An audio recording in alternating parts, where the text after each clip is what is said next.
AS2 अभी हम करेंगे सबसे पहले समरी रिवीजन प्रॉपर तरीके से।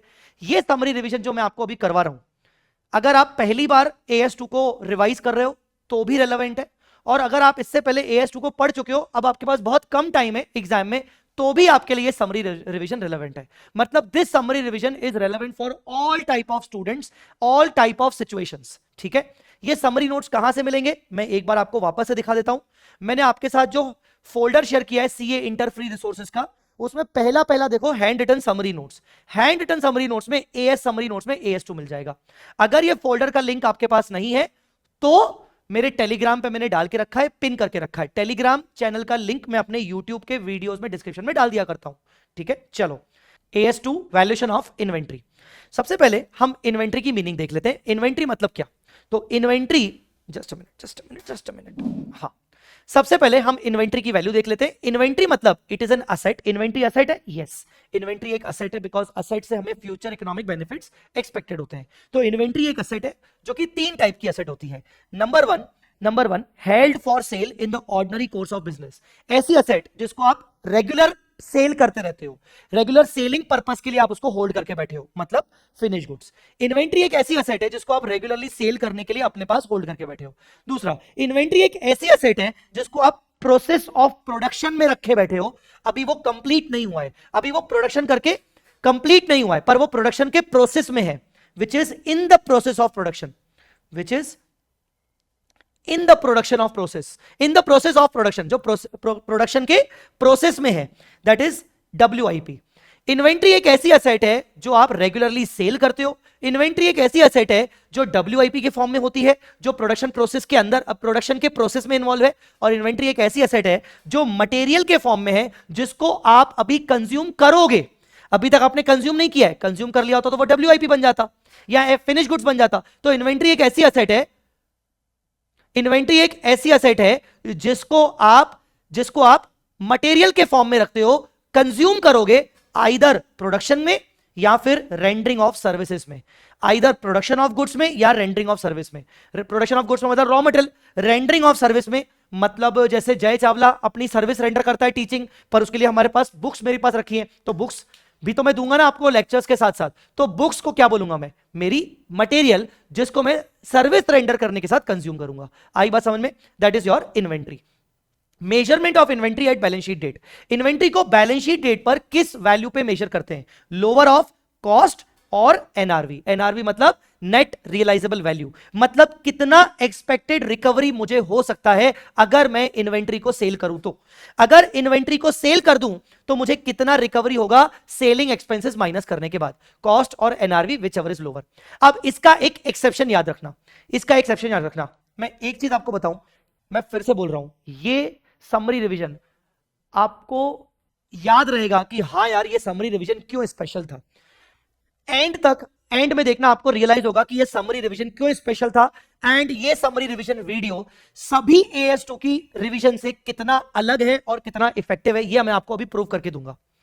कॉस्ट ऑफ इन्वेंट्री और NRV which ever is lower पे आप अपनी इन्वेंट्री को मेजर करते हो। कॉस्ट जितने में खरीदा, रिकवरी NRV जितना रिकवरी मुझे हो पाएगा। इस रूल का एक एक्सेप्शन यह है कि अगर आपके पास एग्रीकल्चर क्रॉप्स के फॉर्म में इन्वेंट्री है, मतलब आप फार्मर है, या फिर आपके पास मिनरल्स के फॉर्म में इन्वेंट्री है, तो ऐसे केस में आप कॉस्ट और NRV which ever is lower नहीं लगाओगे, आप उसको डायरेक्टली NRV पे मेजर करोगे अगर सेल इज गारंटीड और एश्योर्ड। मान लो मेरे पास एग्रीकल्चरल गुड्स है, एग्रीकल्चरल क्रॉप्स है या मिनरल्स है, तो मैं और मेरा ये जितना भी गुड्स है इसका मुझे ऑर्डर मिल गया है, एक सप्लायर में एक कस्टमर मिल गया है और वो मुझे गारंटी कर रहा है कि उतना वो परचेस करेगा ही करेगा। एश्योर्ड, मुझे एश्योरेंस दिया गया है कि 1 महीने बाद वो मुझसे परचेस करेगा। तो आज मेरे पास एग्रीकल्चरल क्रॉप्स है, ईयर एंडिंग पर मिनरल्स है, जिसका मुझे सेल ऑर्डर एक तरीके से आ गया है, गारंटीड है कि सामने वाला मुझसे लेगा ही लेगा।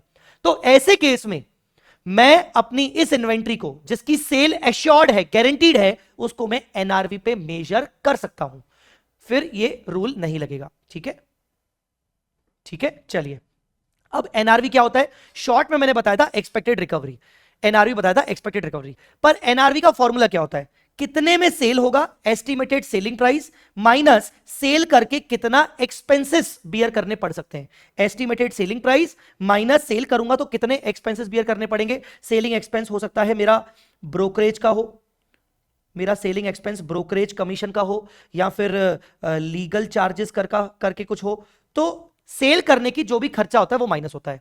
बेसिकली एनआरवी है क्या? एनआरवी यार सिंपल सी पॉइंट है कि मुझे कितना रिकवरी होगा अगर मैं गुड सेल करूंगा। तो एनआरवी आइडेंटिफाई करने का सबसे बेस्ट तरीका है कि जब आप एनआरवी आइडेंटिफाई कर रहे होते हो तो ईयर एंड से आगे बढ़ चुके होते हो, आप अगले साल में आ चुके होते हो। इमेजिन करो, थोड़ा सा मैं आपको एक्ट करके बता रहा हूं। पूरा ईयर कंप्लीट हुआ, 31 मार्च आ गई। 31 मार्च में मेरे पास, मैं अपनी इन्वेंट्री का फिजिकल स्टॉक वेरिफिकेशन कर दूंगा। उसके बाद मैं यहां पर इन्वेंट्री वैल्यूएशन यहां नहीं करूंगा, अपना धंधा करूंगा। फिर जब मैं अपने बुक्स ऑफ अकाउंट्स फाइनलाइज करूंगा, मतलब 31 मार्च के बाद, मतलब नेक्स्ट ईयर में जब मैं पिछले साल के बुक्स फाइनलाइज करूंगा, मे बी मैं अप्रैल मई जून में बैठा हूं, वहां मैं देखूंगा कि वो जो गुड्स का फिजिकल स्टॉक वेरिफिकेशन किया था 31 मार्च को, उसकी एनआरवी 31 मार्च को क्या हो सकती है। तो बेस्ट में पता है क्या है, मैं कहां खड़ा हूं, अप्रैल मई जून में, मतलब मार्च के बाद। तो क्योंकि मैं मार्च के बाद अप्रैल मई जून में खड़ा हूं, तो मैं देखूंगा कि इस बीच वाले पीरियड में क्या वो इन्वेंट्री सेल हुई है क्या। अगर हां तो बस वही एनआरवी है। The best way to identify the NRV is actual sale price या actual sale transaction after the balance sheet date. और अगर सेल नहीं हुआ है तो नॉर्मली मैं उसको कितने में सेल करता हूं। मतलब 31 मार्च वाली इन्वेंट्री एक्चुअल में कितने में बिकी, एक्चुअल सेल प्राइस 31 मार्च के बाद जो भी था वो actual sale price will be the NRV of your inventory. अगर वो inventory till the date of valuation, मतलब जून आते आते वो इन्वेंट्री अभी तक सेल नहीं हुई, तो उसका क्या नॉर्मल सेलिंग प्राइस होता है, that will be the NRV. I hope you got the point. क्या ये पॉइंट समझ में आया आपको? क्या ये पॉइंट आपको समझ में आया?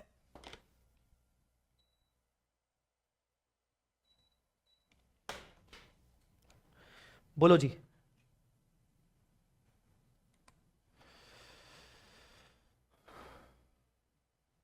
ठीक है, आगे बढ़ते हैं।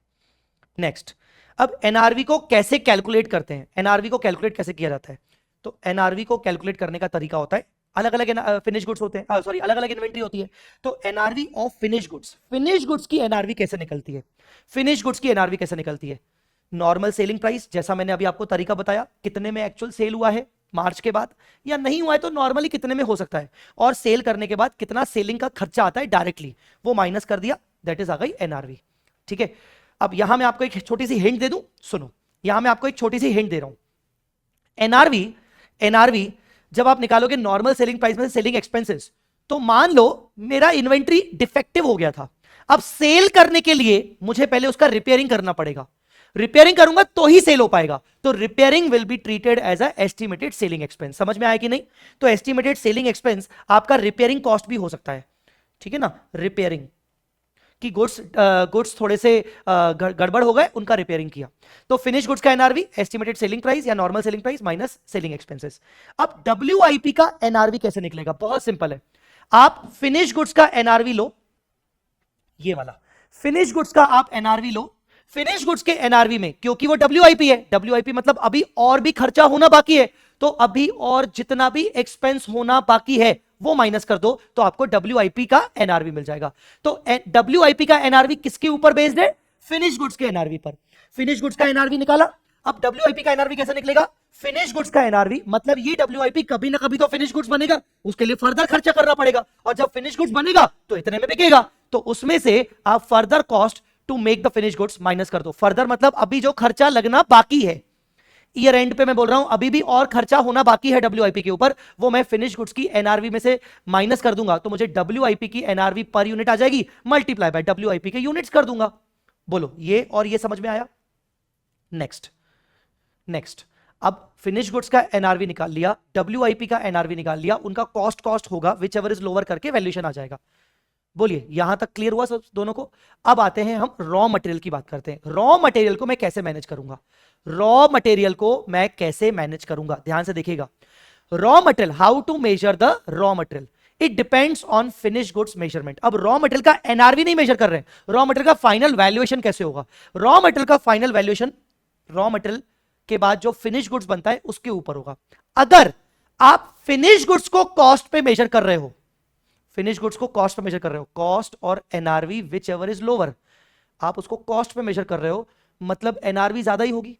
आप इमेजिन करो फिनिश गुड्स का एनआरवी आया 50 रुपए पर यूनिट और फिनिश गुड्स का कॉस्ट है 25 रुपए पर यूनिट, तो मुझे बताओ फिनिश गुड्स को किस पे मेजर करोगे, कॉस्ट पे कि एनआरवी पे? Of course which ever is lower, मतलब कॉस्ट पे।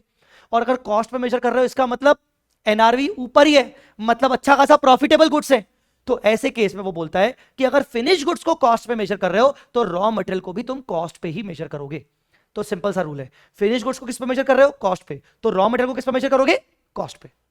ठीक है। दूसरा, अगर तुम फिनिश गुड्स को एनआरवी पे मेजर कर रहे हो, मान लेते हैं कि कॉस्ट जो है वो है 52 रुपीज, 52 कॉस्ट और 50 NRV whichever is lower, मतलब 50 रुपीज लोअर है, मतलब फिनिश गुड्स को तुम लॉस पे बेचने वाले हो, फिनिश गुड्स को तुम लॉस पे बेचने वाले हो। इस फिनिश गुड्स को अगर तुम एनआरवी पे मेजर कर रहे हो मतलब लॉस पे बेच रहे हो, क्योंकि कॉस्ट ज्यादा है, तो इसका मतलब फिनिश गुड्स लॉस पे बेचने वाले हो, तो इसका मतलब तुम और फिनिश गुड्स आगे बनाओगे नहीं, क्योंकि तुम्हें पता है कि फिनिश गुड्स तुम्हारे मतलब फिनिश गुड्स की डिमांड है नहीं मार्केट में, तो तुम फर्दर फिनिश गुड्स बनाओगे नहीं।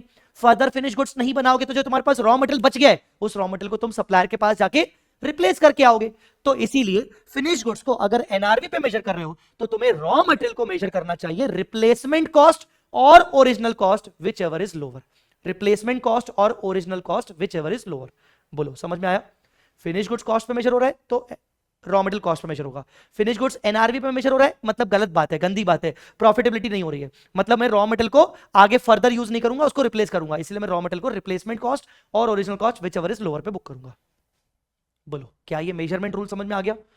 पूरा सभी इन्वेंट्रीज का मेजरमेंट रूल समझ में आ गया? Tell me. फिर आगे बढ़ते हैं, अब अपन कॉस्ट पे चलेंगे। अगर यहां तक सबको क्लियर है तो आगे बढ़े, यहां तक सबको क्लियर है तो आगे बढ़े।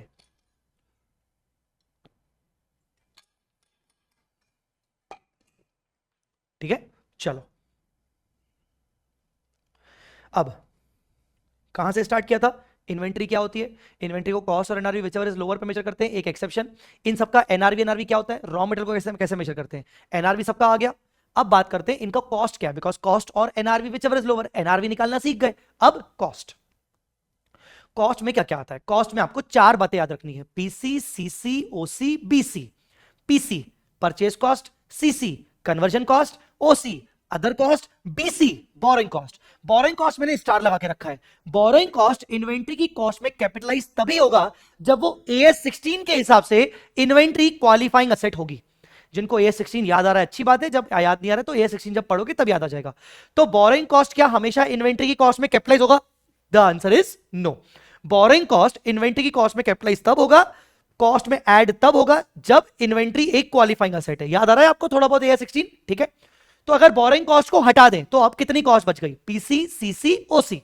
पीसी मतलब परचेज कॉस्ट। इमेजिन करो फिनिश गुड्स के पॉइंट ऑफ व्यू से, तो फिनिश गुड्स को बनाने के लिए सबसे पहले क्या परचेज करोगे? Raw material. तो रॉ मटेरियल की परचेज कॉस्ट में क्या क्या आएगा, ये सारी बातें याद रख लेना। रॉ मटेरियल की परचेज कॉस्ट में क्या क्या आएगा? मैंने आपको वादा किया था कि ये AS2 का रिवीजन आपको पूरे YouTube में सबसे इफेक्टिव रिवीजन मिलेगा, क्योंकि ये वीडियो एक YouTube पे भी मैं डालने वाला हूं, तो ये वीडियो आपको YouTube का सबसे इफेक्टिव रिवीजन मिलेगा। मैं आपको बता रहा हूं परचेज कॉस्ट में क्या क्या आएगा। सबसे पहले रॉ मटेरियल परचेज किया, इनवॉइस वैल्यू पे आपको ट्रेड डिस्काउंट मिला, माइनस कर दोगे, कभी कभार उसको रिबेट भी कहते हैं। टैक्सेस ऐड कर दोगे, सुनो ध्यान से, टैक्सेस सबसे पहले पूरे ऐड कर दो, जीएसटी, वीएसटी सब, एक्साइज ड्यूटी सब सब टैक्सेस ऐड कर दो, परचेज टैक्स, एक्साइज ड्यूटी वगैरह वगैरह। फिर फ्रेट, ट्रांसपोर्ट एक्सपेंस ऐड कर दो, लोडिंग चार्ज ऐड कर दो, ट्रांजिट इंश्योरेंस, रॉ मटेरियल को लेके आने तक का खर्चा, ट्रांजिट इंश्योरेंस, ट्रांजिट पे कुछ गड़बड़ ना हो जाए, ट्रांजिट इंश्योरेंस ऐड कर देंगे, माइनस टैक्सेस इफ रिफंडेबल, मतलब जीएसटी का अगर इनपुट क्रेडिट अगर मिलेगा तो टैक्सेस आपको माइनस करना है। पहले टैक्सेस आपने ऐड किया फिर आपने हटा दिया अगर इनपुट क्रेडिट मिलेगा तो। और plus primary packaging. Primary packaging मतलब जो भी इन्वेंट्री है, जैसे जैसे जैसे जैसे कोल्ड ड्रिंक। अब कोल्ड ड्रिंक एक लिक्विड है, क्या लिक्विड क्या लोगों के मुंह में ऐसे ही डालेंगे? क्या लिक्विड को सप्लाई करने के लिए पहले उसको कैन में डालना पड़ेगा ना, बॉटल में डालना पड़ेगा, तो कैन की कॉस्ट, बॉटल की cost will be the primary packaging. ये हो गया आपका पीसी। ठीक है, ये हो गया आपका पीसी। बोलो परचेज कॉस्ट याद रहेगा ये सब।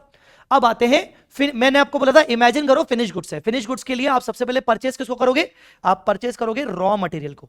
अब रॉ मटेरियल को प्रोसेस करना पड़ेगा, तो उसके ऊपर लेबर कॉस्ट लगानी पड़ेगी, ओवरहेड्स लगाने पड़ेंगे। ओवरहेड्स कितने टाइप के होते हैं, factory overheads, administration overheads, selling distribution overheads, general overheads, नहीं इतने सारे नहीं आएंगे, सिर्फ फैक्ट्री ओवरहेड्स आएंगे, चाहे वो वेरिएबल हो चाहे वो फिक्स्ड ओवरहेड्स हो। तो कन्वर्जन कॉस्ट सीसी, सीसी में दो आइटम्स आएंगे, दो खर्चे आते हैं, एक लेबर कॉस्ट और एक फैक्ट्री ओवरहेड्स। लेबर कॉस्ट आपको क्वेश्चन में गिवन होगा बेटा, इसमें कोई हैक नहीं है, इसमें कोई सस्पेंस नहीं है। फैक्ट्री ओवरहेड्स में भी आपको वेरिएबल ओवरहेड्स बेटा आपको दिया रहेगा, इसमें कोई हैक नहीं है, इसमें कोई सस्पेंस नहीं है। Added to the cost based on actual production, मान लो आपको वेरिएबल ओवरहेड्स दिया हुआ है सपोज 20 रुपीज पर यूनिट, तो multiply by number of units of production कर लेना। हैक है फिक्स्ड ओवरहेड्स के अंदर, फिक्स्ड ओवरहेड्स भी इन्वेंट्री की कॉस्ट में ऐड होता है अगर वो फैक्ट्री ओवरहेड्स का फिक्स्ड ओवरहेड पार्ट हो। तो फिक्स्ड ओवरहेड को आप कैसे ऐड करोगे, फिक्स्ड ओवरहेड का आपको चाहिए rate, we need fixed overhead cost per unit, मतलब रेट चाहिए। फिक्स्ड ओवरहेड का हमें चाहिए cost per unit, cost per unit, cost per unit, जैसे 20 rupees per unit, 30 rupees per unit, 40 rupees per unit, multiply by number of units जो भी आपकी inventory है। पर यूनिट कहां से निकलेगा, तो पर यूनिट निकालने के लिए थोड़ा बहुत कॉस्टिंग, अगर आपने कॉस्टिंग पढ़ रखा हो तो थोड़ा बहुत कॉस्टिंग। टोटल फिक्स्ड ओवरहेड, आपका टोटल फिक्स्ड ओवरहेड का मान लो बजट है 15 लाख, सपोज आपका टोटल फिक्स्ड ओवरहेड का बजट है 15 लाख, डिवाइडेड बाय, आपको क्वेश्चन में दिया जाएगा दो चीजें, एक्चुअल कैपेसिटी और नॉर्मल कैपेसिटी। एक्चुअल कैपेसिटी, इसको मैं ठीक कर देता हूं, मैं एक्चुअल लिख देता हूं, नहीं तो बाद में तुम उलझोगे। एक्चुअल कैपेसिटी और नॉर्मल कैपेसिटी, मतलब एक्चुअल कितना प्रोडक्शन किया, एक्चुअल कितना प्रोडक्शन किया और नॉर्मली कितना प्रोडक्शन कर सकते हैं, विच एवर इज हायर। तो मान लो फिक्स्ड ओवरहेड्स आपके 15 लाख के हैं और एक्चुअल प्रोडक्शन आपने किया 30,000 का, और नॉर्मल प्रोडक्शन आपका हो सकता है 40,000 का, तो आप 30 नहीं लोगे 40 लोगे, तो 15 लाख डिवाइड बाय 40, ये आ गया आपका रेट। रेट को मल्टीप्लाई करोगे आप एक्चुअल इन्वेंट्री जो आपके पास रखी है उससे, तो ये हो जाएगा आपका फिक्स्ड ओवरहेड्स। बोलो यहां तक समझ में आया कि नहीं। फिनिश गुड्स बनाने के लिए रॉ मटेरियल का कॉस्ट हो गया, परचेज कॉस्ट, कन्वर्जन कॉस्ट आपने कन्वर्ट कर लिया फिनिश गुड्स में, जिसमें आपने लेबर कॉस्ट ले ली, वेरिएबल ओवरहेड्स ले लिया, फैक्ट्री फिक्स ओवरहेड ले लिया। फिक्स ओवरहेड का एक बस फॉर्मूला याद रखना है, total fix overheads divided by actual capacity और normal capacity whichever is higher. आपको जैसे ही पर यूनिट मिल गया, आपको multiply by number of units करना है।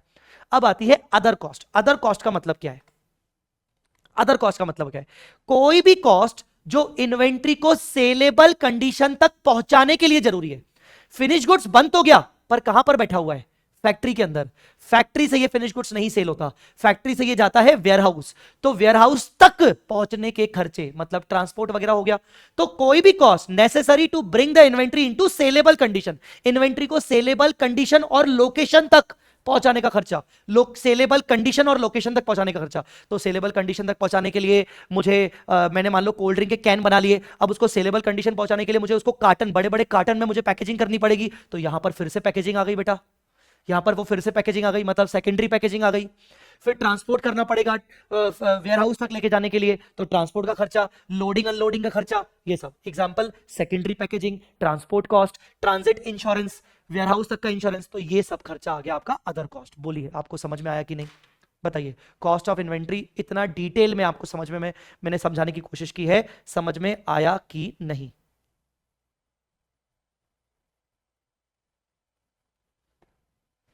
बोलिए यहां तक क्लियर एवरीवन। उसके बाद these expenses will never be a part of cost, याद रख लो, एमसीक्यूज में आ सकता है। एबनॉर्मल लॉस इन्वेंट्री की कॉस्ट में नहीं आएगा, सब बेटा पीएनएल है। स्टोरेज कॉस्ट, अगर रॉ मटेरियल का स्टोरेज कॉस्ट है, रॉ मटेरियल का स्टोरेज कॉस्ट है, तो इन्वेंट्री की कॉस्ट में आएगा, परचेज यहां पर आएगा। पर अगर फिनिश गुड्स का स्टोरेज कॉस्ट है तो नहीं आएगा, बिकॉज फिनिश गुड्स का स्टोरेज कॉस्ट, वेयरहाउस का स्टोरेज कॉस्ट, हमने बोला था कोई भी खर्चा which is necessary to bring the inventory into saleable condition, inventory को सेलेबल कंडीशन और लोकेशन तक पहुंचाने का खर्चा, उसके बाद अगर आप उसको मेंटेन कर रहे हो तो स्टोरेज का खर्चा नहीं आएगा। तो रॉ मटेरियल का स्टोरेज का खर्चा आएगा कॉस्ट में, पर फिनिश गुड्स का नहीं आएगा। ऑल अदर ओवरहेड्स जितने भी होते हैं वो सब नहीं आएंगे। फाइनेंस कॉस्ट, बोरोइंग कॉस्ट, अगर इन्वेंट्री क्वालिफाइंग असेट है तो आएगा, अदरवाइज नहीं आएगा, पीएनएल में जाएगा। बोलो बेटा बोलो। सर कैश डिस्काउंट तो कंसीडर नहीं करते ना, नहीं करते, कैश डिस्काउंट डायरेक्टली पीएनएल में जाता है। ठीक है बोलो बेटा, क्लियर हुआ, आया समझ में। अब इस पर्टिकुलर क्वेश्चन को आप देख लीजिए क्या बोल रहा है। Enterprise ordered 20,000 kg of certain material at 110 per unit. The purchase price includes GST 12 रुपए, in respect of which full tax credit is admissible. तो बताइए 110 में से 12 रुपए हटा दो तो कितना बचा? हाँ, 110 में से 12 रुपए हटा दो कितना बचा? 98 रुपीज। तो 98 rupees into 20,000 units. Normal transit loss कितना होता है? नॉर्मली लॉस कितना होता है? 2% का। अब अगर मान लो मुझे रॉ मटेरियल की परचेज कॉस्ट निकालनी है तो मैं कैसे निकालूंगा? 20,000 का रॉ मटेरियल खरीदा, पर नॉर्मली मेरा लॉस होता है 2% का, तो 20,000 माइनस 2%, मतलब मेरा 19,600 kg नॉर्मल लॉस माइनस होने के बाद इन्वेंट्री बचना चाहिए। हो सकता है एबनॉर्मल लॉस भी हो। The enterprise actually receive 19,500 kg। ओ 19,600 के बाद 19,500 मिला, मतलब एबनॉर्मल लॉस हो गया 100 kg का। कोई बात नहीं, कोई बात नहीं। कंज्यूम कितना किया? 18,000 kg। ठीक है, कंज्यूम किया 80,000। You are required to calculate the cost of material per kg. Cost of material per kg कैसे निकालोगे? सबसे पहले टोटल परचेज कॉस्ट क्या है? आपने परचेज 19,600 किया है क्या? आपने परचेज 19,500 किया है क्या? या फिर आपने परचेज 20,000 किया है? आपने परचेज 20,000 किया है बेटा। तो सबसे पहले परचेज कॉस्ट कैसे निकालोगे? 20,000 इंटू 98 रुपीज। 20,000 इंटू 98 रुपीज कितना आया? 19,60,000। 19,60,000। फ्रेट का खर्चा कितना आया? फ्रेट का खर्चा कितना आया? 1,17,600। आपको याद होगा यहां हमने फ्रेट का खर्चा ऐड किया था, तो फ्रेट का एक्सपेंडिचर ऐड हो गया। Total cost of raw material purchase ये आ गया 2077। जो टोटल परचेज कॉस्ट आया उसको डिवाइड किससे करूंगा? उसको डिवाइड करूंगा total units purchase minus normal wastage.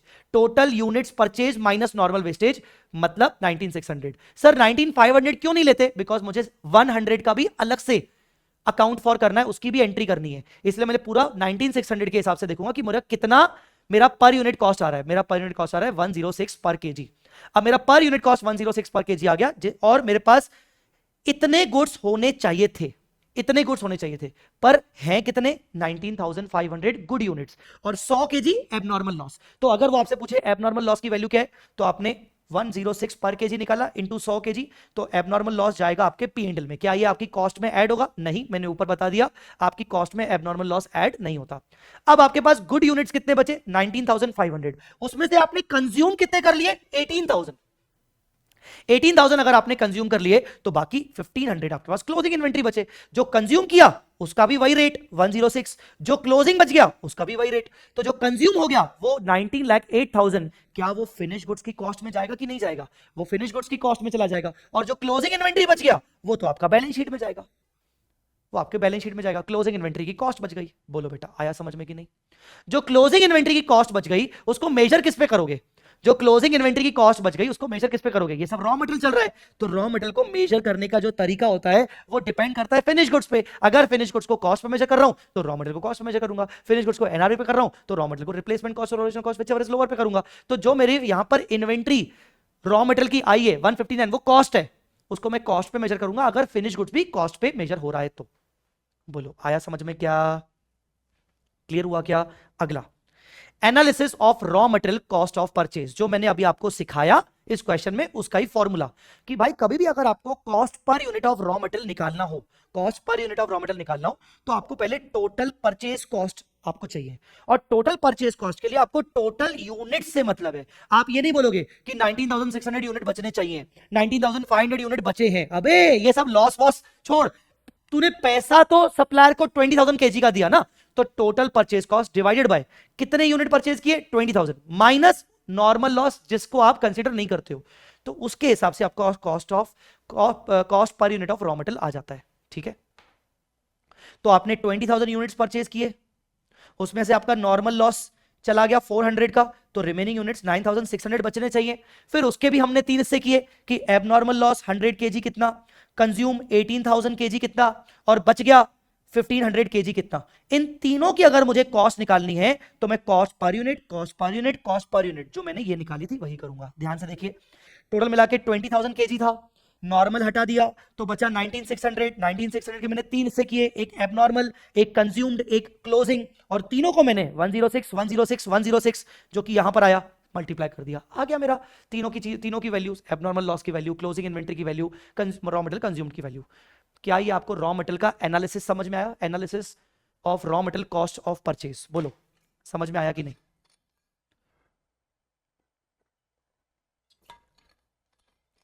ठीक है, क्लियर है यहां तक?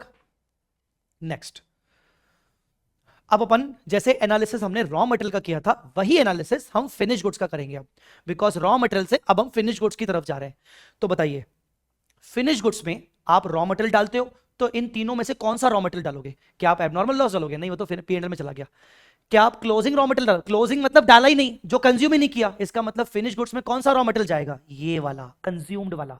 तो फिनिश गुड्स की कॉस्ट में सबसे पहले क्या आता है? रॉ मटेरियल की कॉस्ट। कौन सा वाला रॉ मटेरियल? कंज्यूम्ड वाला। इसका मतलब हमारे इस क्वेश्चन में जो आपने 19,08,000 का रॉ मटेरियल कंज्यूम किया था 18,000 केजी का, आप वही जाके 19 लाख ये सब डालोगे। 19 लाख कितना था? 19 लाख 8,000 आप यहां डालोगे। बोलो बेटा, क्लियर हुआ कि नहीं? तो मान लेते हैं कि आपने यहां पर 18,000 केजी 19 लाख 8,000 आपने रॉ मटेरियल डाल दिया। फिनिश गुड्स की कॉस्ट में क्या क्या आता है? Purchase cost, conversion cost, other cost. Purchase cost हो गया मतलब रॉ मटेरियल, कन्वर्जन कॉस्ट मतलब लेबर। लेबर आपको क्वेश्चन में दिया रहेगा, लेबर आपको दिया रहेगा कि भाई एक्चुअल प्रोडक्शन कितना किया, उसका रेट क्या है, पर आवर के हिसाब से है तो नंबर ऑफ आवर्स दिया रहेगा, टोटल कितने लगे, लेबर आपको क्वेश्चन में दिया रहेगा। वेरिएबल ओवरहेड्स भी आपको क्वेश्चन में दिया रहेगा कि कितना रेट है और कितना एक्चुअल प्रोडक्शन है। फिक्स ओवरहेड अभी थोड़ी देर पहले बताया, फिक्स ओवरहेड के लिए मुझे चाहिए रेट, और रेट के लिए मुझे चाहिए फॉर्मूला कि total fix overheads divided by normal capacity और actual capacity whichever is higher. Rate मिल गया और एक्चुअल प्रोडक्शन।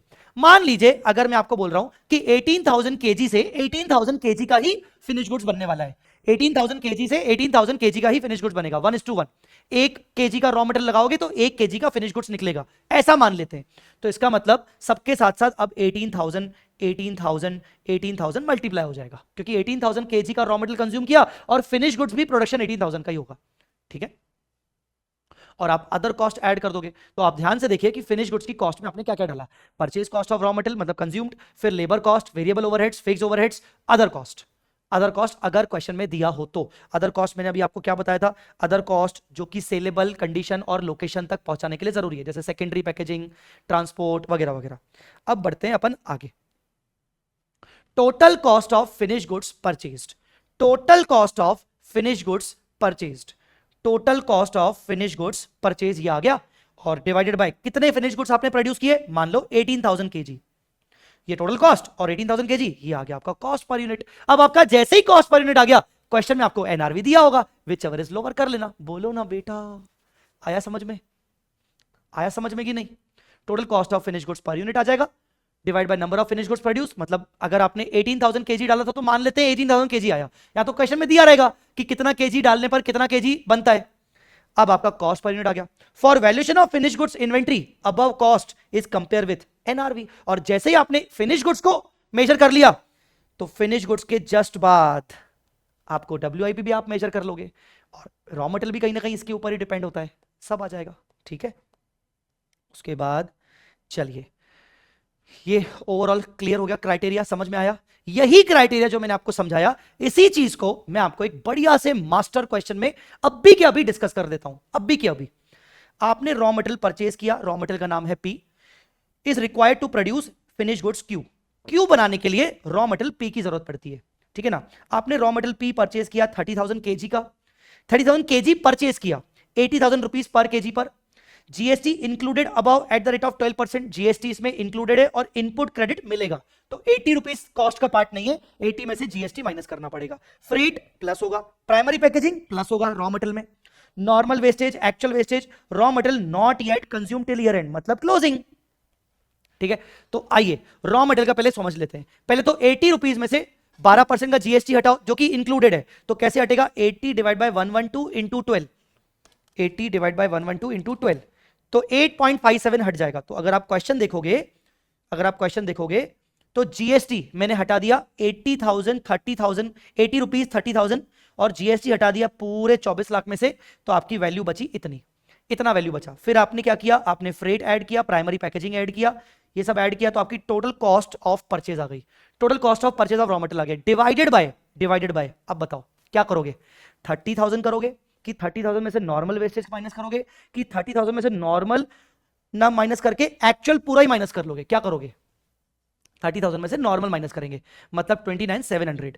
तो ये टोटल कॉस्ट ऑफ परचेज आ गई डिवाइडेड बाय 29,700, तो cost per unit of raw material आ गया 83.93, 83.93। यहां तक समझ में आया सबको? अब 83.93 को तीन चीजों से मल्टीप्लाई करेंगे, एबनॉर्मल लॉस निकालने के लिए, कंज्यूम्ड निकालने के लिए, क्लोजिंग निकालने के लिए। और आपके पास गुड्स कितने हैं? 29,700। 29,700 के तीन पार्ट कर लेते हैं। एक्चुअल आपका वेस्टेज हुआ 800 का, नॉर्मल था 300, वो तो हटा दिया, बाकी बचा 500। तो अब आप 29,700, लॉजिकली 29,700 के तीन हिस्से, 500 एबनॉर्मल, और जो पोर्शन अनकंज्यूम्ड था, नॉट येट कंज्यूम्ड, 2500, मतलब क्लोजिंग 2500, और जो कंज्यूम हो गया वो बताओ कितना निकला?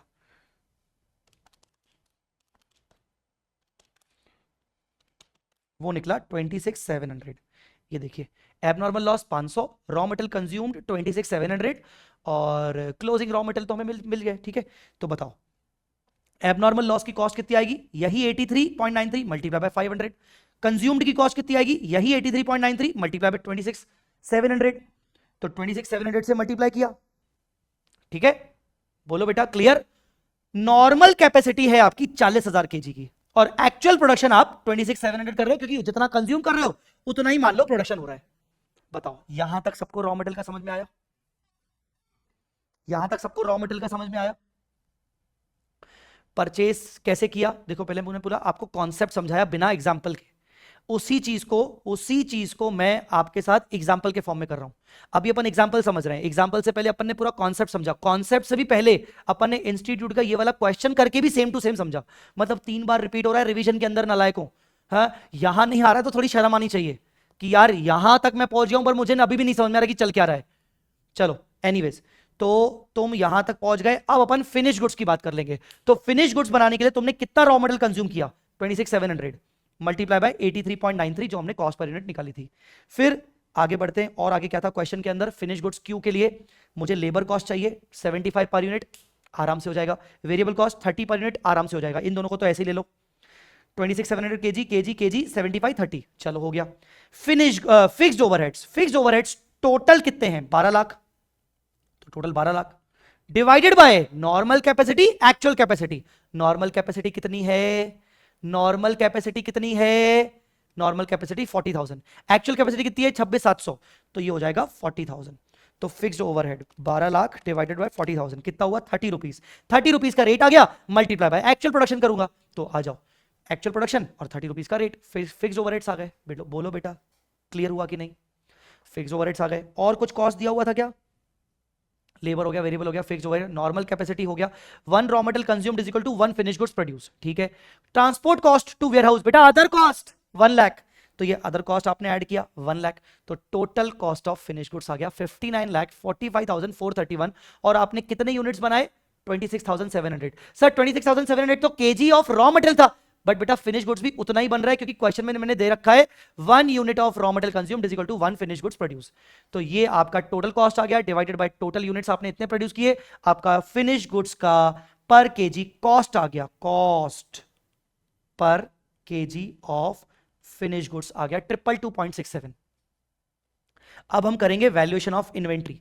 इन्वेंट्री वैल्यूएशन के लिए आपको फिनिश गुड्स का मैंने एनआरवी दे रखा है 195। चलो करो, अब बताओ फिनिश गुड्स का कॉस्ट कितना है? 222। फिनिश गुड्स का एनआरवी कितना है? 195, विच एवर इज लोअर, मतलब 195। 195 फिनिश गुड्स का 400 केजी, ये कहां से आया 400 केजी? क्वेश्चन में दिया रहेगा। Finish goods closing inventory 4000 KG, तो 4000 केजी कहां गया? हाँ, 4000 केजी मल्टीप्लाई बाय 195, आपने फिनिश गुड्स को मेजर किया एनआरवी पे। अगर फिनिश गुड्स को एनआरवी पे मेजर करते हैं तो रॉ मटेरियल को किस पे मेजर करते हैं?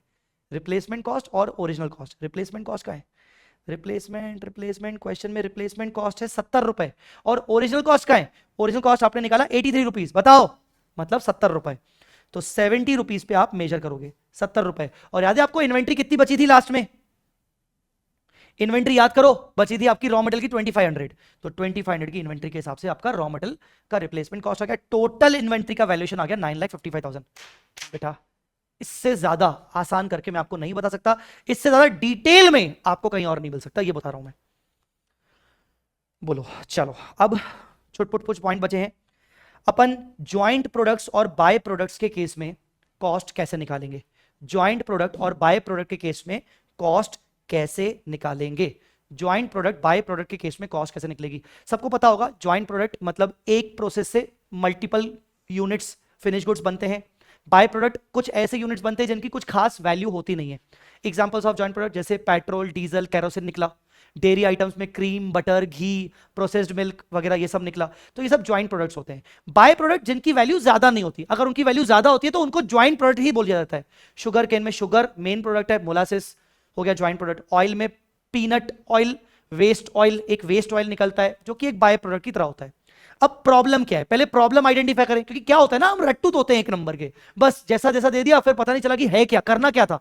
प्रॉब्लम क्या है? प्रॉब्लम यह है कि एक ही प्रोडक्शन प्रोसेस से मल्टीपल गुड्स निकले हैं। तो प्रॉब्लम आइडेंटिफाई करें। Cost of production is common, खर्चा कॉमन हो रहा है, रॉ मटेरियल का खर्चा, लेबर का खर्चा, वेरिएबल ओवरहेड का खर्चा, फिक्स ओवरहेड का खर्चा कॉमन है, मतलब ये एक्सपेंडिचर कॉमन हो गया। 59,45,000 मान लो कॉमन हो गया। पर मान लो इससे दो अलग अलग टाइप के गुड्स निकले, ए और बी, अलग अलग टाइप के प्रोडक्ट निकले, अब क्या करोगे? तो प्रॉब्लम यह है कि कॉमन खर्चे को मैं अलग अलग प्रोडक्ट में अलोकेट कैसे करूं, अलग अलग ज्वाइंट प्रोडक्ट और बाय प्रोडक्ट में अलोकेट कैसे करूं, हाउ टू अलोकेट।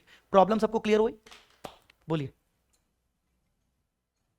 कुछ बूंदे बची हैं, पानी खत्म, सेशन खत्म, यही होगा।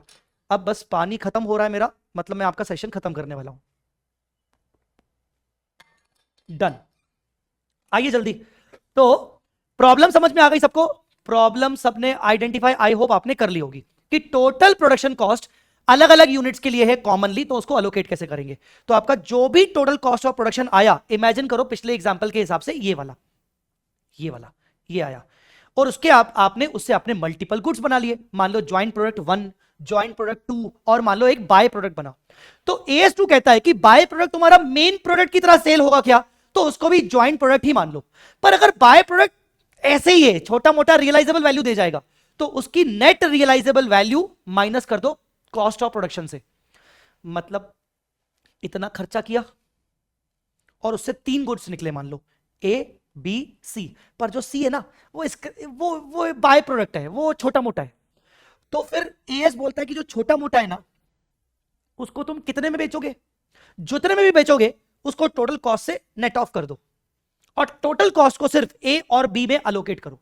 तो टोटल कॉस्ट ऑफ प्रोडक्शन में सबसे पहले आप बाय प्रोडक्ट की NRV हटा दोगे, मतलब बाय प्रोडक्ट को आप इन्वेंट्री मान ही नहीं रहे हो।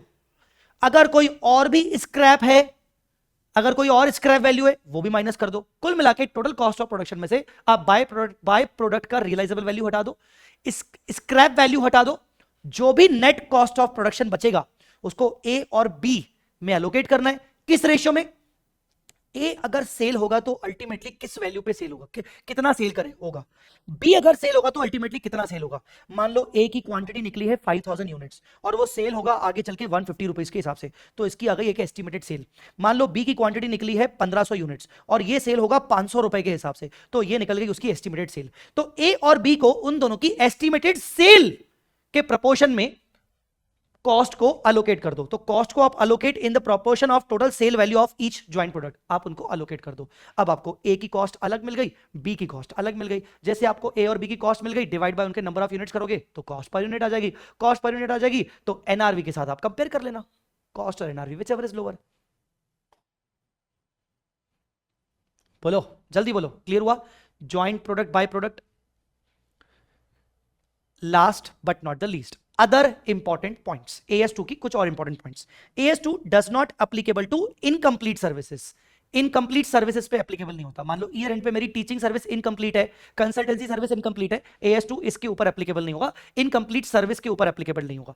AS2 is not applicable to the agriculture products for companies in agriculture activities. अगर कोई कंपनी जैसे अमूल या कोई कंपनीज TCS वगैरह अगर प्रॉपर एग्रीकल्चरल एक्टिविटी में इन्वॉल्व है तो वो AS2 नहीं लगाएगी अपने एग्रीकल्चर गुड्स पर। But AS2 is applicable to the wholesalers, traders of agriculture product.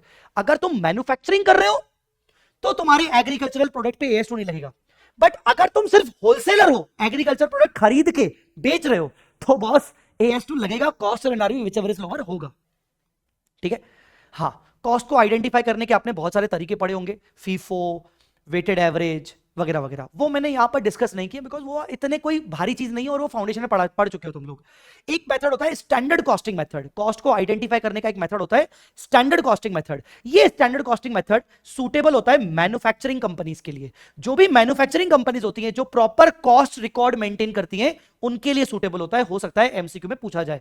तो अगर कोई केस स्टडी दी जाए और वो बोले कि बताओ ये कंपनी कौन सा मेथड यूज करेगी कॉस्ट आइडेंटिफाई करने का, अगर वो मैन्युफैक्चरिंग कर रही है, प्रॉपर कॉस्ट रिकॉर्ड मेंटेन कर रही है, उसके पास हर एक एलिमेंट मतलब रॉ मटेरियल, लेबर, ओवरहेड्स का कॉस्ट रिकॉर्ड है, तो वो स्टैंडर्ड कॉस्टिंग मेथड यूज करेगी to identify the cost of the product.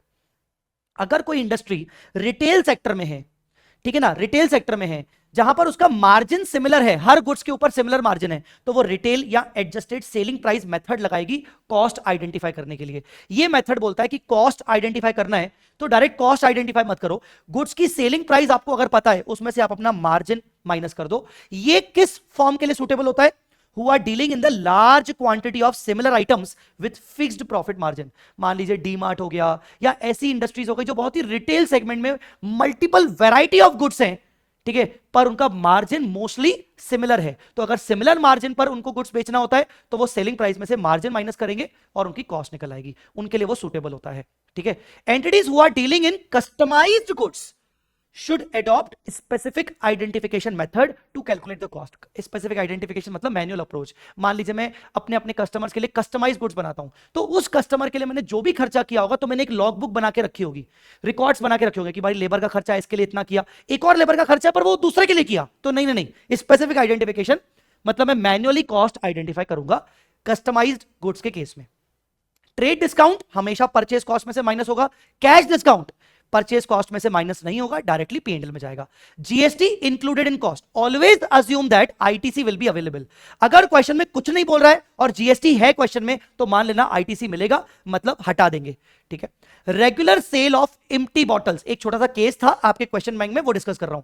मान लो एक कंपनी है जो कोल्ड ड्रिंक बेचती है बॉटल्स में, ठीक है ना, पर कस्टमर क्या करते हैं, कोल्ड ड्रिंक पी के बॉटल वहीं रख के जाते हैं।